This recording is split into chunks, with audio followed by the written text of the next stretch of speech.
निशा club के बिल्कुल विपरीत दिशा में भाग रही थी। ये तीनों लड़के भी उसके पीछे पगलाए हुए से भाग रहे थे। जिस लड़के को तमाचा पड़ा था वो तो अब भयंकर नजर आ रहा था, गुस्से में सुलगते हुए। भागते भागते निशा पीछे मुड़ मुड़ कर देख भी रही थी, पर वो लड़के अब भी उसके पीछे थे। उसने भागते हुए गौर भी नहीं किया। क्लब के पास तो कुछ रोशनी भी थी, पर उसके विपरीत अनगिनत पेड़, और सिवाय अंधेरे के वहां पर कुछ भी नहीं था। आसमान में चांद अपने पूरे आकार में था, जिसकी कुछ झुटपुट रोशनी उन दो तरफा पेड़ों से छिनकर उस वीरान रास्ते को रोशन किए हुए थी। काफी दूर भागते हुए निशा रुहाई हो गई। उसे अपनी गलती पर बहुत अफसोस हो रहा था। वो जानती थी अगर वो उन आवारा लड़कों की चुंगल में फंसी तो उसके साथ कितना बुरा हो सकता है। पर उसने इस बात पर गौर नहीं किया। जिस रास्ते वो निकल पड़ी है उस और भी कुछ अच्छा होने की संभावना ना के बराबर है। हील्स पहने होने के कारण उसके पाँव को काफ़ी तकलीफ हो रही थी, पर उसने सब कुछ नज़रअंदाज किया हुआ था। इतनी परेशानी के बीच उसे एक बार भी अपने मोबाइल फ़ोन का विचार नहीं आया। अचानक एक जोर की बिजली कड़की और उसके साथ ही तेज़ बारिश शुरू हो गई। वो अब भी बेतहाशा भीगते हुए बिना कुछ सोचे समझे भागती रही। उसके पीछे भागते हुए उन लड़कों ने जैसे ही देखा कि बरसात शुरू हो गई है, वो थोड़ा ठहर से गए और अपने आसपास के नज़ारे को देखा तो एक बार तो वो भी हैरान से रह गए। उनकी भी धड़कनें सिसक सी गईं। वो तीनों रुककर इधर उधर देखने लगे। उनमें से एक ने डर से सहमे हुए कहा, ऋषभ, जाने दे भाई, जाने दे उस लड़की को। यार ये रास्ता देख, कितना वीरान और कितना डरावना है। इससे पहले तो कभी नहीं देखा ये रास्ता। पता नहीं यार उसके चक्कर में किस रास्ते आ गए हम सब।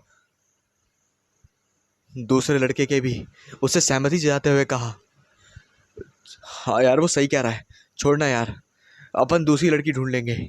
इसके पीछे जाने का कोई फायदा नहीं है, जाने दे भाई, इतनी भी कुछ खास नहीं है ये। उस तीसरे लड़के ने जब दोनों की बात सुनी तो गुस्से में सुलगते हुए उसने एक भद्दी गाली दी और कहने लगा, उसने मुझे थप्पड़ मारा है और तुम लोग कह रहे हो कि जाने दो। उसे तो मैं ऐसा सबक सिखाऊंगा, वो कभी भूल नहीं पाएगी। थप्पड़ मारने का कभी सोचेगी भी नहीं। वो बिल्कुल पगलाया हुआ था, बकवास किया जा रहा था। उसके दोनों दोस्तों ने उसे बहुत समझाया, पर कहते हैं ना, विनाश काले विपरीत बुद्धि। उसके दोस्तों ने आगे साथ जाने से मना कर दिया तो उसने उन्हें भी गाली बकते हुए पीछे की ओर धकेल दिया और खुद आगे बढ़ गया। इन दोनों के काफी पुकारने के बाद भी वह वापस नहीं मुड़ा। ये दोनों एक किनारे खड़े उसे देख रहे थे। वो लड़का जैसे ही जाने को हुआ, पीछे से एक तेज रफ्तार गाड़ी आई और उस लड़के को रौंदते हुए आगे बढ़ गई। ये देखकर पीछे खड़े दोनों लड़के सदमे में आ चुके थे। बिजली कड़कने से जो रोशनी हुई उसमें आगे का भयंकर नजारा देख निशा एक पल को डर के मारे चिंगार उठी। उसने पीछे मुड़कर देखा, पीछे अब कोई भी नहीं था। दूर दूर तक वो लड़के नजर नहीं आ रहे थे।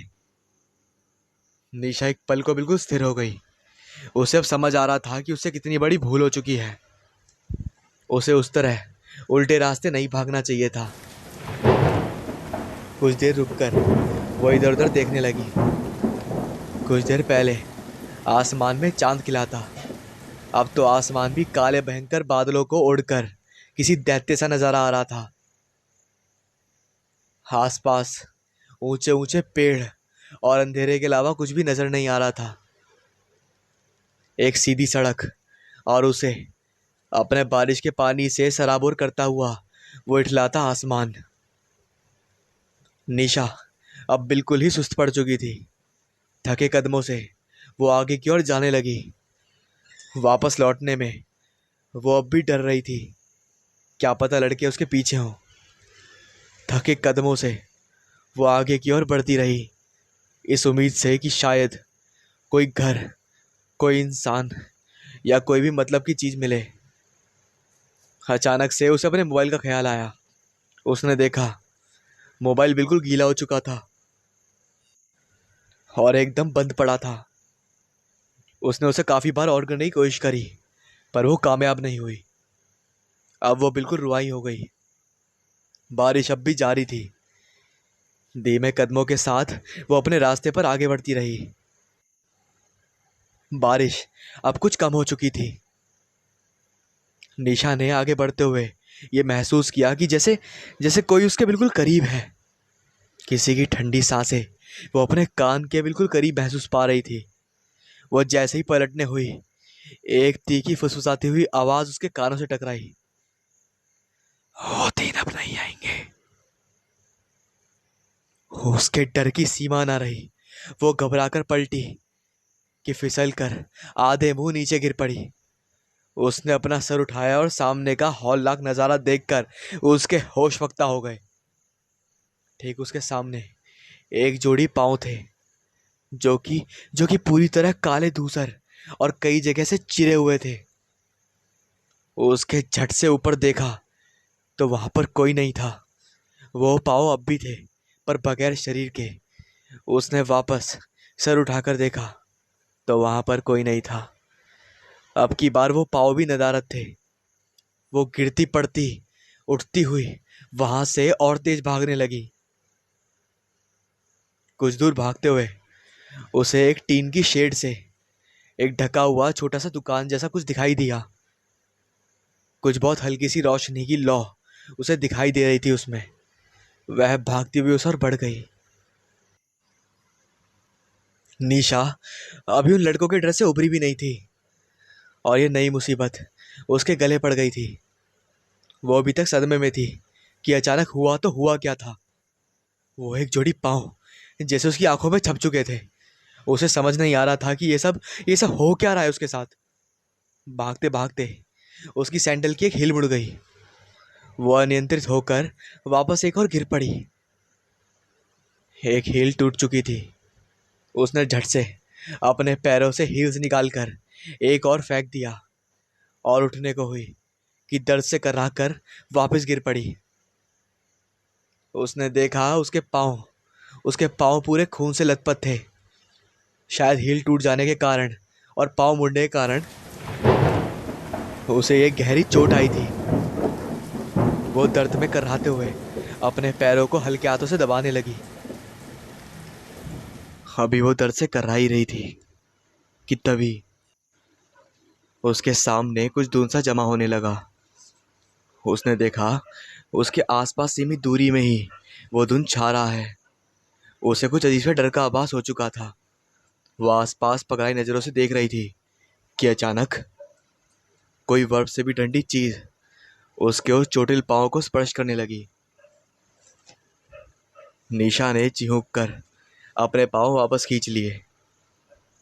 तभी उस धुंध को चीरते हुए एक हाथ बाहर निकला। यह हाथ भी उन पैरों सा ही था, काले, धूसर और जगह जगह से चिरे हुए। उसमें से खून बहकर जमा हुआ लग रहा था। निशा फटी आंखों से उस एक हाथ को घूर रही थी। उसका डर अपने चरम पर था। उसके बोल कंठ में फंस गए। शरीर ऐसा हो गया मानो किसी ने उसे समेट कर चुनवा दिया हो। शरीर के साथ साथ उसका दिमाग भी सुन पड़ चुका था।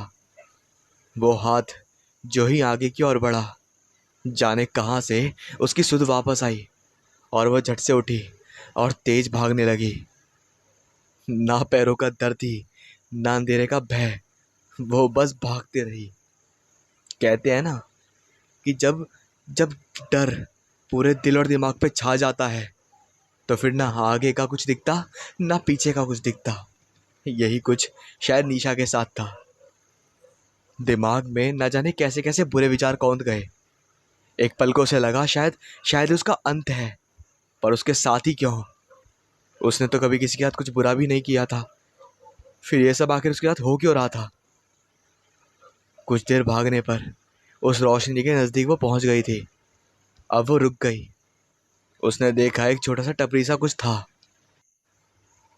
एक छोटी सी लकड़ी की बेंच लगी हुई थी। उसी के पास एक छोटी सी मैली कुचली स्टोव रखी हुई थी और कुछ चाय बनाने का सामान भी रखा हुआ था। वो जगह इतनी सीमित थी कि उसके अंदर बहुत ज़्यादा तो 4 से 5 जने इकट्ठा हो सके। मतलब कि उस जगह के अंदर ज़्यादा लोग तो इकट्ठा नहीं हो पाएंगे, लेकिन 4 से 5 लोग तक इकट्ठा हो सकते हैं। एक कोने में वो जलता हुआ लालटेन शेड से लटक रहा था। वो रोशनी उसी लालटेन से आ रही थी। कुछ देर भागने पर वो उस रोशनी के नज़दीक थी। अब वो रुक गई। लालटेन के अलावा वहाँ की हर एक चीज़ अपनी पुरानी और मैली कुचली होने की चुगली कर रही थी। देखकर लगता नहीं था कि कोई यहाँ आता भी होगा। बाहर अब भी बरसात अपना कहर जारी किए थी। दोनों तरफ ऊंचे ऊंचे पेड़ भयंकर से लग रहे थे। उस लालटेन की नकाकी रोशनी में वो रास्ता कुछ दूर तक दिख रहा था। निशा काफी देर तक वहां की चीजों और सुनसान टपरी को घूरती रही। उसने देखा वो टपरी तो थी, पर दूर दूर तक कोई इंसान नहीं था, सिवाय उस टपरी के और कोई ठिकाना हुआ था भी नहीं। पर उस जलते लालटेन को देख उसे कुछ राहत थी। अगर लालटेन जल रही है तो कोई ना कोई तो आसपास जरूर होगा। यही सोचती हुई उसके पैरों में बेतहाशा दर्द भी से वो सह रही थी। वो उसी बेंच पर जाकर बैठ गई। बारिश में भीगने की वजह से उसके सारे कपड़े भी गीले हो चुके थे। उसके लंबे बालों से पानी टपक रहा था। उसे थोड़ी ठंड लगने लगी। बीते हादसे ने उसे बुरी तरह डरा दिया था। डर के मारे वो खुद में सिमटी जा रही थी। कुछ देर यूं ही बैठे रहने के बाद उसे अचानक अपने मोबाइल का ख्याल आया। उसने देखा उसके हाथ में मोबाइल नहीं था। डर के मारे शायद उसका फ़ोन कहीं गिर गया था। वो अब रुआई सी हो गई। उसकी आंखों में आंसू बहने लगे। उसे अपने घर की बहुत याद आ रही थी। रह रह कर उसे अपनी माँ का ख्याल आ रहा था। अगर वो आज अगर वो आज झूठ बोलकर अपने दोस्तों संग नहीं आती तो शायद शायद ये सब उसे झेलना ना होता। उसे अपनी गलती पर अफसोस हो रहा था। वो काफी देर यूं ही अपने हाथों पर हाथ रख के चुपचाप बैठी रही और बैठकर रोती रही। और फिर उसे वहां किसी की उपस्थिति का महसूस हुआ। झट से उसने अपना सर उठाकर देखा। एक बुजुर्ग था। उसकी उम्र लगभग 60 से 65 की रही होगी। चेहरा बिल्कुल रूखा, दोनों आंखें कोटर में धसी हुई और उसके गाल भी पिचके हुए थे। उसने हाथों में एक पुराने जमाने का रंग, जिसे छाता भी कहते हैं, वो पकड़ रखा था। उसके चेहरे पर असमंजस के भाव थे। उसे देख निशा एक पल को राहत में आ गई। उसे कोई इंसान जो उसे मिला था वहां पर। वो अपने जगह से उठती हुई बोली, बाबा, बाबा प्लीज मेरी हेल्प कीजिए। मैं यहाँ इस वीरान जगह पर फंस चुकी हूँ। दरअसल मैं अपने फ्रेंड्स के साथ आई थी और कुछ आवारा लड़के मेरे पीछे पड़ गए और मैं रास्ता भटक गई। मैं यहाँ आसपास के शहर से आई हूँ। मुझे अपने शहर वापस जाना है। प्लीज बाबा मेरी मदद कीजिए। उसने अपनी बात हड़बड़ाते हुए एक सांस में कह डाली और बड़ी उम्मीद से उस बुजुर्ग की ओर देखने लगी। वो बुजुर्ग उसे कातर दृष्टि से देख रहा था। उसके चेहरे पर कुछ समझ के भाव थे। वह आगे बढ़ अपनी स्टोव के पास गया और स्टोव जलाने लगा। उसने पूरी तल्लीनता से स्टोव जलाते हुए निशा से कहा, पिछले 12 सालों से मैं यहाँ रहता हूँ। इस जगह ये पक्की सड़क तो अब बनी है, वरना पहले केवल ऊपर खाबड़ और कच्चे रास्ते के अलावा यहाँ पर कुछ दिखता भी नहीं था। ये पेड़, ये वीराने ही तो एकमात्र सहारा है मेरे जीवन का। पहले तो ग्राहकी अच्छी होती थी, पर अब तो लोगों ने जैसे चाय पीना छोड़ ही दिया है। कोई आता ही नहीं है इस बूढ़े की टपरी पर। इसलिए